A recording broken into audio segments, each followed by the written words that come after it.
நாட்டின் வடக்கு கரையோர பகுதியை அண்டியதாக நிலை கொண்டுள்ள குறைந்த அழுத்த பிரதேசம் அடுத்த 12 மணித்தியாலங்களில் தாளமுக்கமாக விருத்தியடையக்கூடிய சாத்தியமுள்ளதாகவும் வடமேற்கு திசையில் வட தமிழ்நாடு கரையை நோக்கி நகரக்கூடிய சாத்தியமுள்ளதாகவும் வளிமண்டலவியல் திணைக்களம் எதிர்வு கூறியுள்ளது. பலத்த காற்று, மழை மற்றும் கடல் கொந்தளிப்பு தொடர்பில் வளிமண்டலவியல் திணைக்களம் எச்சரிக்கை முன்னறிவிப்பு ஒன்றை விடுத்துள்ளது. இன்று பிற்பகல் 1 மணிக்கு வெளியிடப்பட்ட இந்த எச்சரிக்கை நாளை பிற்பகல் 1 மணி வரை செல்லுபடியாகும் என்று அந்த திணைக்களம் குறிப்பிட்டுள்ளது. அதன்படி வங்காள விரிகுடா, அரபிக்கடல் பகுதிகளில் பயணிக்கும் நெடுநாள் மீன்பிடி படகுகளுக்கு இந்த எச்சரிக்கை விடுக்கப்பட்டுள்ளது. திரையில் தெரியும் வரைபடத்தில் அட்வைசரி பிரிவின் கீழ் குறிப்பிடப்பட்ட கடல் பகுதிகளில் இடியுடன் கூடிய மழை பெய்யக்கூடும் என்பதோடு காற்றின் வேகம் சில நேரங்களில் மணிக்கு 55 தொடக்கம் 65 கிலோமீட்டர் வரை அதிகரிக்கும். அதே நேரம் கடல் பகுதிகள் சில நேரங்களில் கொந்தளிப்பாகவோ அல்லது மிகவும் கொந்தளிப்பாகவோ மாறக்கூடும். அடுத்த 24 மணி நேரத்துக்குள் காற்றழுத்த தாழ்வு மண்டலம் தென்கிழக்கு அரபிக்கடல் ஊடாக வடகிழக்கு நோக்கி நகர வாய்ப்புள்ளதாக அந்த அறிவிப்பில் தெரிவிக்கப்பட்டுள்ளது.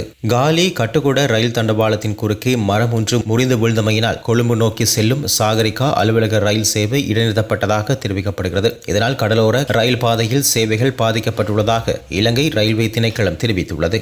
நாட்டில் நிலவும் மோசமான காலநிலையால் 3036 குடும்பங்களைச் சேர்ந்த 12,142 பேர் பாதிக்கப்பட்டுள்ளதாக அனர்த்த முகாமைத்துவ நிலையம் தெரிவித்துள்ளது. 14 மாவட்டங்களில் வசிப்பவர்கள் பலத்த மழை மற்றும் காற்றினால் பாதிக்கப்பட்டுள்ளார்கள். காலநிலை மாற்றத்தினால் இடம்பெற்ற சம்பவங்களில் 4 பேர் பலியாகினர். அண்மை காலங்களில் தொடர்ந்து பெய்த கனமழையினால் சுமார் 480 வீடுகள் சேதமடைந்துள்ளன. இந்நிலையில் பேரிடர் அல்லது வானிலை தொடர்பான அவசர நிலை ஏற்பட்டால் 117 என்ற அவசர தொலைபேசி எண்ணுக்கு தொடர்பு கொள்ளுமாறு அனர்த்த முகாமைத்துவ நிலையம் அறிவுறுத்தி